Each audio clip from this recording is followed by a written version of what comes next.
该是滚石可以说是一代人或者是2代人听中文歌曲的集体回忆，包括我跟我身旁很多朋友，等下跟大家分享里面的一些歌曲。因为滚石旗下有很多歌手是马来西亚非常熟悉的，不管是周华健、李宗盛、陈淑桦，或者是周华健的徒弟辛晓琪，还有其他的，还有后来的赵传跟张信哲，这一些都是我们耳熟能详。因为在那一个时候，影视业没有这么发达，所以听歌是很普遍。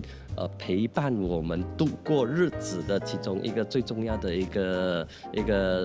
休闲的一个东西吧。所以滚石的歌手每一次出专辑的时候，我记得那个时候他们来马来西亚有办歌友会，而我第一个认识的滚石歌手呢，就是周华健。周华健那个时候他来马来西亚宣传他的歌，他的这个专辑叫做《华星》，所以在那个时候，我记得我还从我家里大脚车走，大到去槟城的一个他办歌迷会的一个地方。那个时候我觉得那个时候的歌手是很大方的，他们来马来西亚办歌友会，虽然是我觉得应该是对嘴啦，就是他有来，然后他会唱他的歌。他的这个专辑里头的几首主打歌，然后他真的在现场唱完之后，有跟歌迷有近距离的这个接触，然后他们会租一个地方，租一个场合，然后唱3首到4首的歌曲，很有诚意，真的。那个时候的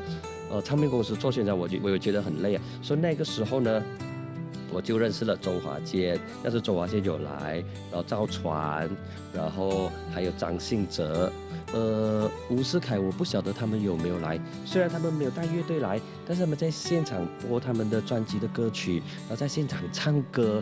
先不理他们是不是对决，但是很有诚意，然后跟歌迷打招呼，跟歌迷打成一片，而且歌迷会是不收费的，是完全不收费的。那个时候我也不晓得说为什么会有这么大手笔，可能那个时候唱片公司有很多预算，所以在那个时候呢就接触到很多的这些台湾的歌手来马来西亚。那么为什么我特别选择这一个呢？就是因为它是